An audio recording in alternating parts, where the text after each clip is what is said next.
앞서 노르웨이 전차 사업에서 K2 대신 레오파르트 2를 선택하자 노르웨이 내부에서 난리가 났었다는 소식을 전해드렸었는데요. 그런데 나중에 알고 보니 K2가 고배를 마신 건 다름 아닌 한국 방산에 대한 해외 방산 기업의 음해성 견제와 독일의 정치적인 로비 때문이었다는 사실이 드러나 큰 충격을 줬습니다. 그런데 최근 독일 내부 방산업계에서 큰 분열이 일어나 때 아닌 충격에 휩싸였다고 합니다. 독일 내에서 레오파르트를 두고 밥그릇 싸움이 난 건데 상황이 이러자 독일일이 방산업체에서 한국에 빌붙으려는 정황이 드러나 경악을 금치 못하고 있다는데요. 그러나 여러 가지로 또 한국 방산을 방해하려는 시도들이 발견되는 등 독일의 방해 공작이 여전하다는데 자세히 알아보겠습니다. 최근 우크라이나에 지원된 독일 주력 전차 레오파르트2의 저작권을 놓고 독일 방산업체들이 법정 싸움이 시작되면서 엄청난 소용돌이에 휩싸이게 됐습니다. 독일 현지 매체 프랑크푸르터 알게마이네 차이퉁에 따르면 독일 최대 방산업체 크라우스, 마파이 베그만, KMW와 라인메탈이 레오파드2의 저작권을 둘러싸고 소송전에 들어가면서 독일 방산업계가 난리가 났습니다. 개발된 지 40년이 넘은 탱크를 둘러싸고 이런 일이 벌어진 건 아르민 라인메탈 사장이 최근 언론에서 우리 차체 지재권으로 1000대의 레오파르트 2A4 전차를 생산했다며 저작권을 주장하면서 시작됐는데요. KMW는 레오파드2 전차의 차체를 개발한 기업으로 전 기종의 저작권을 주장하고 있으며 개발 초기 포신과 포탄, 사격지 휘장치 개발에 협력한 라인메탈은 2A4 기종까지는 자신들도 지재권이 있다며 주장하고 있습니다. 이에 대해 KMW는 허위이자 저작권을 침해하는 주장이라고 반박하면서 미넨 지방법원에 금지명령 소송을 제기한 겁니다. 그런데 사실 두 회사는 퓨마 장갑차에 대해서도 협력하고 있으며 박서 장갑 차량도 공동으로 개발할 정도로 밀접한 관계인데요. 그래서 몇 년 전 라인메탈이 KMW를 인수하려고 했지만 두 회사의 CEO가 거부하면서 중단됐고 이후 KMW는 프랑스 넥스터와 합병해 KNDS 그룹을 출범했습니다. 그래서 이번 소송전은 사실상 레오파르트2 기반으로 라인메탈이 자체 개발 중인 차세대 전차 KF-51 팬서와 관련된 문제라고 보는 시각이 많은데요. 더구나 우크라이나 전쟁 이후 급격히 늘어난 레오파르트2 전차의 신규 수요가 급증한 영향도 크게 작용했을 겁니다. 하지만 KMW와 라인메탈이 사이가 틀어지게 된 건 이전부터 신호가 있었던 게 사실입니다. 작년에 열렸던 유럽 최대 규모 방산 전시회 유로사토리 2022에서 라인메탈은 KF-51 판터를 공개했었는데요. KF-51 판터는 레오파르트2 차체를 개량하고 새로 개발한 대형 포탑을 얹은 모델로 라인메탈의 주장만 놓고 보면 세계 최강의 전차 스펙을 보유했습니다. 하지만 이를 공개하자마자 유럽 방산업계 반응은 냉담했는데 당시엔 라인메탈이 왜 지금 시점에 신형 전차를 내놓았냐는 질문이 쏟아졌습니다. 그것도 그럴 것이 라인메탈은 KMW와 마찬가지로 독일, 프랑스 전차 개발 사업 MGCS 프로젝트에 발을 들여놓고 있었기 때문입니다. 앞서 말씀드렸던 것처럼 KMW가 넥스터에 합병됐기에 라인메탈은 MGCS 사업에서 사실상 독일에서 주계약자인데 MGCS 사업이 추진되는 상황에서 KF-51 판터라는 신형 전차를 내놓은 건 딴주머니를 찬 셈입니다. 그런데 사실 유럽 국가들의 공동무기체계 개발에서 밥그릇 싸움은 어제 오늘의 일이 아닌데 실제로 이들은 사업 주도권이나 일감을 양보하기 싫다는 과욕을 자주 드러났었습니다. 즉 이번에 라인메탈이 차세대 전차 공동개발 사업과 별개로 신형 전차를 따로 공개한 건 밥그릇 싸움에서 이기겠다는 의사표현으로 보이는데요. 상황이 이러자 라인메탈은 현대로템의 K2 전차 차체에 레오파르트 포탑을 달자며 요청해오는 황당한 상황이 펼쳐졌습니다. 외신에 따르면 최근 라인메탈이 현대로템에 접촉해 K2의 차체를 제공하면 독일제 포탑을 달아 합작 전차를 만들자고 제안해온 것으로 전해졌습니다. 그리고 추가로 라인메탈은 해당 기종으로 루마니아 등 신규 수출 시장에 문을 뚫자고 제안해왔다고 합니다. 물론 이런 제안은 독일 방산이 한국 방산 기술을 인정했다는 점에서 자랑스러운 일이지만 한편으로는 꼼수를 쓰는 독일의 영악한 모습을 발견할 수 있습니다. K2와 경쟁 관계에 놓이게 되자 적이 될 바엔 차라리 협력하겠다는 전략으로 방향을 튼 것으로 보이기 때문입니다.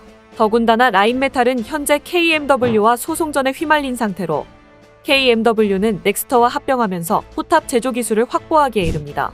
즉 KMW가 라인메탈의 기술로부터 독립해 자체 전차를 만들려고 하자 이를 라인메탈이 두고만 보지 않으려 하는 건데요. 그래서 KMW보다 우위인 현대로템에 연락해 K2 차체를 요청하며 협력하려는 구상을 했던 겁니다. 한마디로 라인메탈은 현대로템과 협력하면서 눈엣 가시였던 KMW를 꺾고 동시에 유럽 시장 내에서 K2의 활약을 잠재우는 두 마리 토끼를 잡으려 했던 것으로 보입니다. 그리고 결국엔 K2가 유럽 시장을 휩쓸 것으로 보이자 포탑이라도 납품해 조금이라고 숟가락을 얹으려 했던 것으로 보이는데요. 동시에 노르웨이 수주전에서처럼 아직 유럽 시장에서 정치적인 이유로 독일의 영향력을 지울 수 없듯 자신들이 협력을 제안하면 한국이 쉽게 오케이 하겠다는 계산도 있었을 겁니다. 그런데 라인메탈은 한국 방산의 기술력과 특수성을 까먹은 채 엄청난 착각을 하고 있는 것으로 보입니다. 한국 방산은 지금처럼만 한다면 어렵지 않게 전차 수주를 따내며 온전히 수익을 우리가 가지고 갈 텐데 굳이 포탑을 얻겠다고 경쟁업체인 독일과 손을 잡을 리 없기 때문입니다. 이렇듯 한국이 얻게 될 이득이 매우 적은 데다 유럽 국가들이 독일산 전차의 한계점을 깨닫고 있는 상황에서 한국이 나설 이유는 더더욱 없어 보입니다. 더구나 이번에 라인메탈이 KMW를 손절하고 한국으로 붙으려 하면서 KMW와 사이는 더 안 좋아질 예정이라 독일 방산업계는 더욱더 분란에 휩싸이게 될 것으로 보이는데요. 그런데 심지어 라인메탈은 이런 상황에서도 폴란드에게까지 로비하며 끊임없이 한국 방산을 향해 방해 공작을 부리며 뒤통수를 치고 있는 상황입니다. 해당 소식을 들은 국내 네티즌들은 밥그릇 뺏겠다고 독일이 덤비는 상황에서 절대 양보할 필요가 없다. 생산력도 느린 독일 포탑을 장착할 이유는 없다. 노르웨이에서 뒤통수 치고 또다시 폴란드에서도 뒤통수를 치다니 한국을 우습게 보는 것 같다. K2 차체에 라인메탈 포탑을 결합해 K2PL을 완성하자고 폴란드에 로비하는가 본데 절대 안 된다. 혼혈 탱크는 절대 안 된다.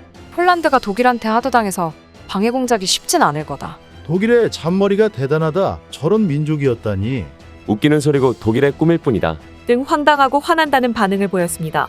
그런데 사실 독일의 방산 납품 속도는 최악으로 앞서 폴란드가 세계에서 가장 빠르다고 소문난 한국에게 K9, K2를 무려 3개월 만에 납품받았는데 만약 이를 독일에게 주문했더라면 최소 2-3년 걸렸을 겁니다. 이런 한국 방산의 활약으로 인해 오랫동안 유럽 국가의 무기 공급자 역할을 해온 독일이 흔들리면서 유럽 국가들 사이에선 독일 전차에 계속 의존할 수 있을지 의문이 커지고 있다고 합니다. 역시나 그 대안으로 한국 방산이 떠오르고 있는 건 당연한 이야기입니다. 결국 이런 상황에 독일 슐츠 총리가 한국을 가겠다며 방문 일정을 갑자기 잡았는데요. 독일 총리가 방한하는 건 무려 13년 만의 일로 이번 정상회담에선 경제 및 안보 사안과 관련해 논의가 다뤄질 예정이라고 합니다. 독일 총리의 방한은 이달 21일로 숄츠 총리는 한국에 도착하자마자 곧장 비무장지대 DMZ를 방문하는 일정을 잡은 것으로 전해집니다. 이렇듯 독일 총리의 방한 시점과 일정을 보면 단단히 마음을 먹고 한국을 찾는다는 걸 알 수 있는데 알려진 바에 따르면 우크라이나 전쟁과 관련된 안보 사안이 논의의 중심이 될 거란 관측입니다.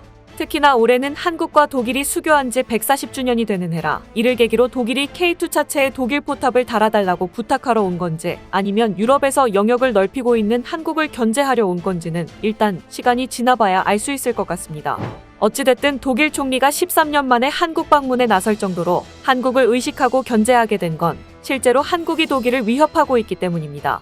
산업연구원에 따르면 한국 방산 수출은 연간 20에서 30억 달러 수준에 머물다 러시아, 우크라이나 사태라는 안보 환경 변화로 작년에 역대 최대 실적인 73억 달러를 기록했습니다. 또 수출 급증세로 세계 8위 방산 수출국의 이름을 올렸는데 앞으로도 이런 흐름이 이어진다면 올해 200억 달러를 돌파하는 건 물론 독일을 제치고 방산 빅4로 진입하게 될 전망입니다. 실제로 지난 2월 이집트와 체결한 2조 원 규모의 K9 계약, 폴란드와 10조 원 이상 맺은 수출 계약을 비롯해 현재 추진 중인 호주 레드백 장갑차, 말레이시아 FA50 경공격기, 노르웨이 K2 등만 해도 충분한 이야기입니다. 이렇듯 한국은 독일 방산업계의 혼란의 상황을 제2의 기회로 잡아야 할 것 같은데요. 폴란드와의 방산협력으로 유럽 전역의 한국 방산의 강점을 제대로 알렸던 것처럼 이번에는 유럽 전체를 한국 방산의 물결로 휩쓸 절호의 기회로 삼아야 할 것으로 보입니다. 오늘 준비한 소식은 여기까지입니다. 댓글을 통한 여러분들의 많은 의견 기다리겠습니다. 시청해주셔서 감사합니다.